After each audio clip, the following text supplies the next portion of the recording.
pounded in lately. All right.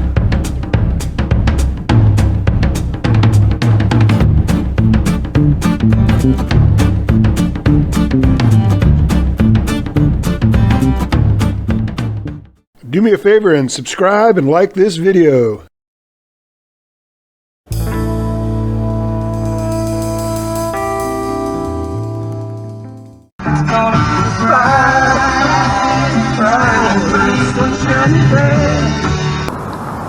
Finally, heading out for some fishing. Seems like it's been a while. If the tides and times were right, then the swell was too big. There's just been a lot of surf pounded in lately. But now I'm here with the gear and the fish are in fear. Look at this day, it's just beautiful.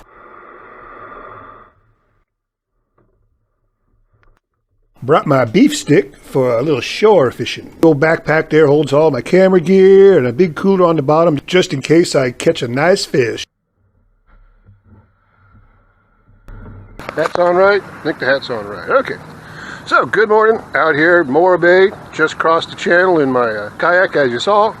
My old tandem with all the stuff in the front, which I learned from Chris Bamman, the silent fisherman from Australia. Don't make no noise, boy. Buster Keaton, I think he is. And we're going to head over and try to do some shore fishing. I head out to the South Jetty, but I don't even have my proper shoes for that, so that'll keep me off there, I'm hoping anyway.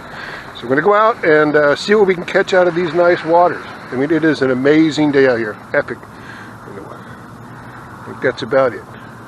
Heading on out. Going to catch some fish today. Going to make a good video. Going to be a good day. I can see clearly now. How you guys doing today?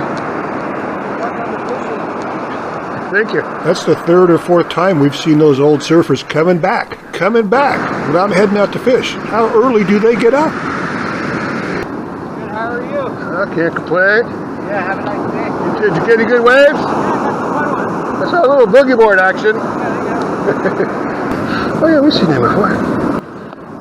The tide's coming in real fast right now, and there's just a lot of power in the surge going way up the beach, but I think that's going to calm down in a little bit. So I'm going to fish for the perch right up close to the surge right there, right up close to the break, and then maybe head down there later. We'll try this thing for a little while. I'm going to start off with it. Pick it up. It's all metal, should cast well, nice and shiny. I've been trying swim baits, but you know, I'm not confident with them for some reason. This thing makes me more confident. I guess I'm old fashioned. Sure. Got the beef stick.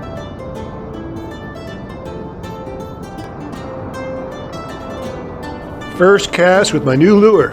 Kind of excited.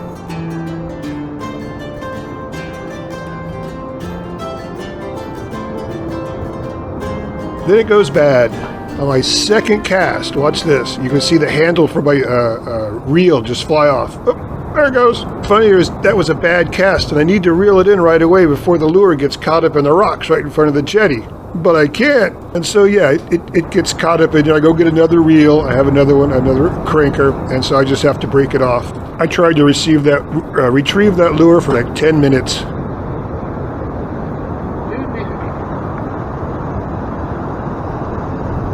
Didn't even get a chance to play with my new toy before I lost it. Got like two casts on that thing. It's gone. So time to bring out the squid. I got it over there thawing in a nice puddle. Nice to find it has no bird crap in it. For some reason I put on a leader with a 6-0 hook on it, and I realized that's too big for the perch. I need like a 4, so I decided to come back and change it over, and then I noticed there's a nice rainbow over the rock. I mean, you got to film a rainbow, right?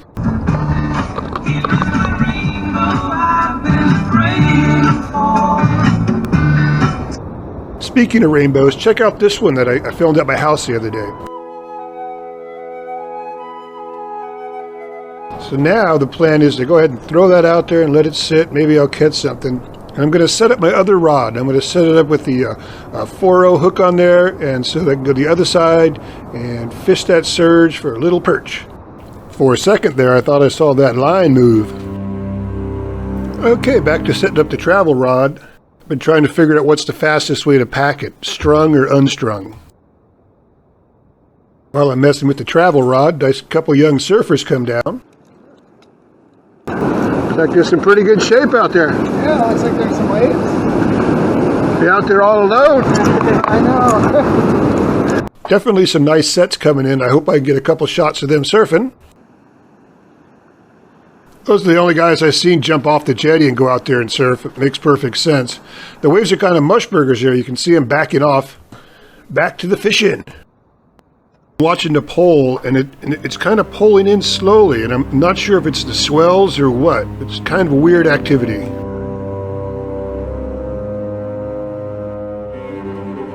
I'm kind of thinking bat ray right now, so there's a nice flat rock over there. It's got lots of traction and I won't slip on it. And I just kind of want to sneak up on here and just tighten up the line a little bit and see what's on the end of it, see what's going on. And then we get this bite. That was no perch. Then we get two other big bites, and I set that hook, and it felt like I hooked into a log.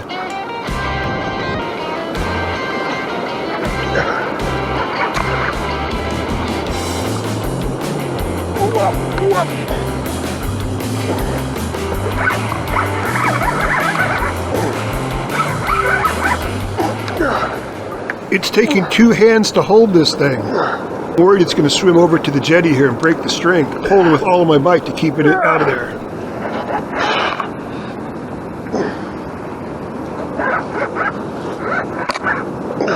I've got 65-pound braid and a 50-pound leader on this thing. And then I can feel it start to tire. How the heck am I going to land this thing on the jetty? I can't pull it out of the water on the string, it'll break. So I spy this little wedge-shaped rock that's kind of going down into the water, and my plan is to drag it up onto there. These are some slippery rocks, and I need to keep tension on there and climb around at the same time. It's not going to be easy.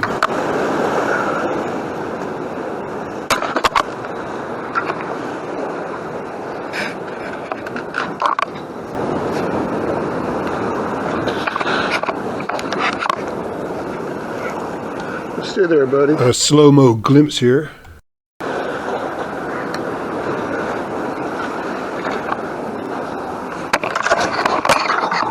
Somehow I managed to keep them hooked while I slipped right there. Very slippery rocks. Yeah, the body cam missed the whole shot. I almost think I should start wearing a head cam. I don't know.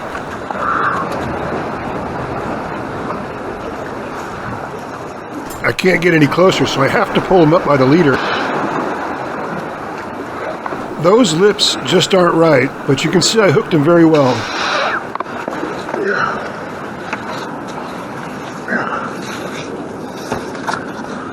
Holy shit.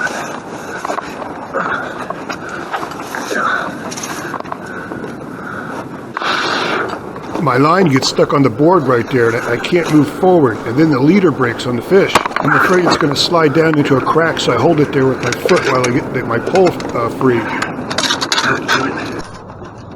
Now I don't know anything about them. I don't know if they have a stinger, so I decided to use my towel, which is kind of awkward, but I finally managed to grasp them by the tail. But they don't have a stinger. They're really benign. I could have just held it by the tail, no problem.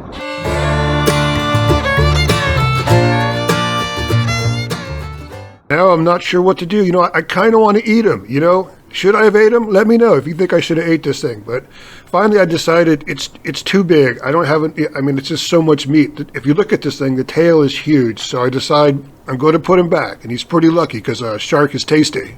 I never ate one of these, but I've had shark that's tasty. Shovel-nosed ray. Actually, it's a shark. That is the biggest damn fish I ever caught. It's also the biggest fight I ever had. Bigger than the bat ray over the other side. See that tail? It's just really fat and full of meat. That's a lot of meat on one fish. I've read that these were used for like fish and chips in Santa Barbara, so they are very good tasting. Other sites talk about them like a trash fish. Look at that baby. Oh yeah. They are known for a really good fight. And for some reason, when he was laying there, the hook just popped out. I was going to have a hard time removing it. About 38 inches. Let's get rid of it. I saw a guy fillet one online, but it looked full of blood. I was thinking maybe he didn't bleed it out well. It's a guitar fish or a shovel-nosed shark, and they're 150 million years old from the late Jurassic period. So that's why it's a Jurassic shark. I chucked him in and he slowly swam away. Holy shit! Shovel-nosed ray! Did you see that thing? Oh my god! That's 38 inches. Awesome! Well, that was so much fun, I decided to get my line back in the water right away. Maybe there's some more sharks out there. If I get just a little smaller one, I'd eat it.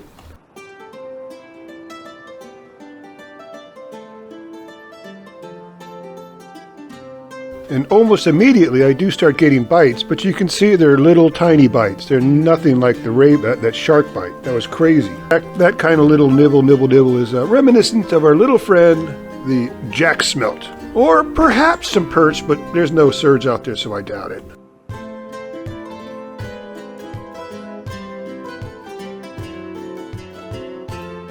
Now, I was getting those little bites for about 40 minutes, and I actually went over and switched down to a number 4 hook like I did earlier, just to see what it really was. And this is what we pulled out, and of course it was the jack smelt.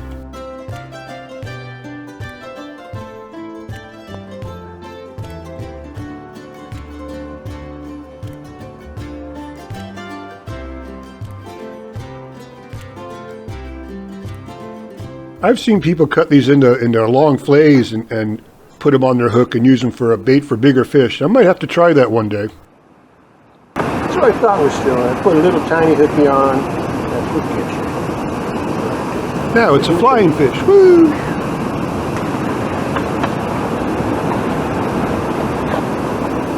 Looks like those waves keep backing off.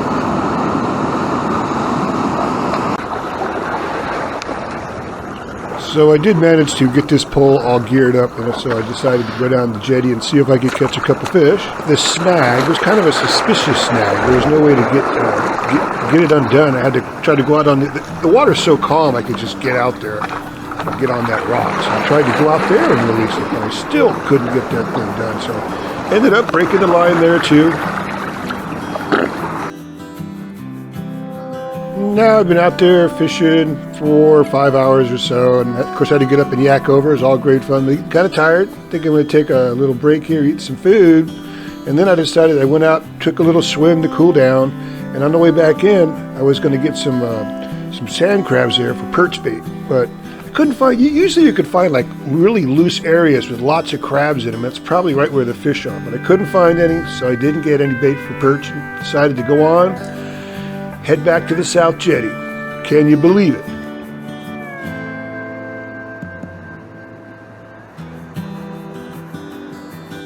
There's quite a contrast today between the ocean side and the harbor side. It's very calm over here on the harbor side.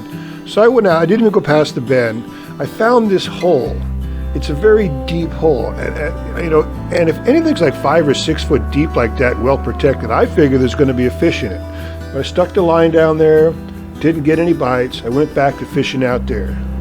But that hole kind of played on my mind, and I said, okay, there's no way there isn't a fish in that hole, and I'm going to put it right back down there and see what happens.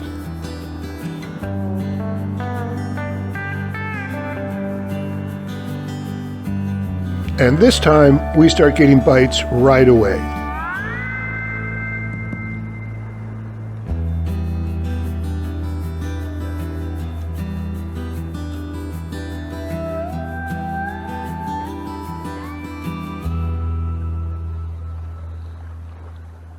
Who pulled out a brownie just in the nick of time.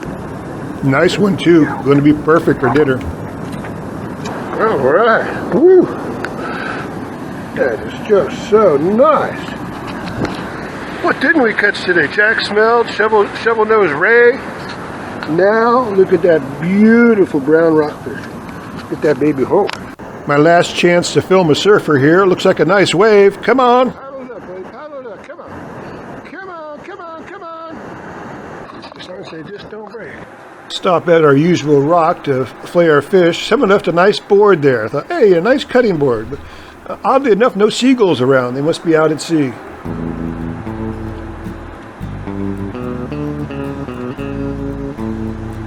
Well, obviously that was an amazing day. I caught the biggest fish I ever had. Great fight, great adventure, lots of surfers out there. So now it's time to paddle back, load my stuff up into the truck and head home and fry up some of this here fish. Today I'm thinking, well, what yummy crust can I put on the outside of my fried fish? And I've got these leftover ciabatta rolls. Got this thing off of Amazon. It's pretty cool. It sucks down to a flat surface using a vacuum. For grating cheese, for pizza, or carrots, or whatever you want. And in this case, some nice ciabatta rolls. Bought these at the store a few days ago. They got kind of stale, and I put them in the oven at 150 for like an hour or so before I ground them up. Ciabatta rolls are nice and crunchy, so I'm hoping this will make a nice light and crunchy coating too.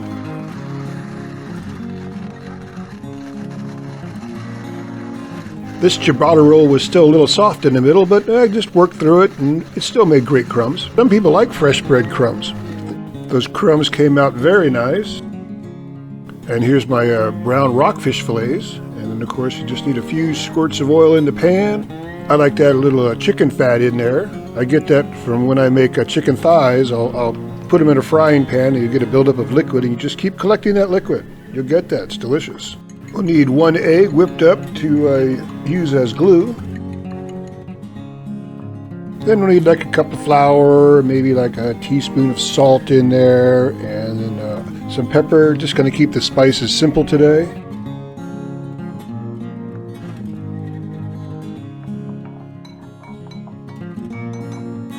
The fish goes in the spiced flour, and then we're going to dip it in a nice egg wash into the ciabatta crumbs into our heated oil. The oil should be about 330, 360, something like that. And if your oil's in between there, it should only take about 2 minutes aside to get it nice and golden brown just like this. Fish only needs to get up to 140 or so if you get a golden brown on both sides, most likely 85% of the time it's going to be cooked. Made a sauce out of some mayonnaise and a Dijon mustard and sweet relish, I believe. Tasty.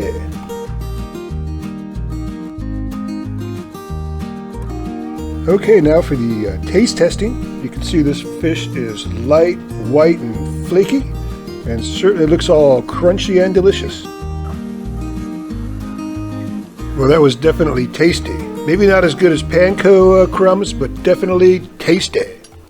Central Coast has been having a lot of large swells. That's a particularly nice one.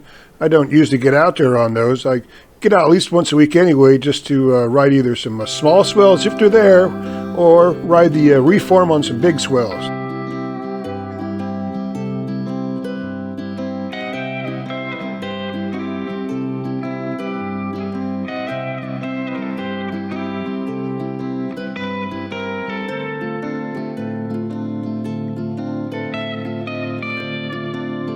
We haven't had rain in a while, so the squirrels really appreciate a little water. Sometimes I think even more than, some peanuts or something.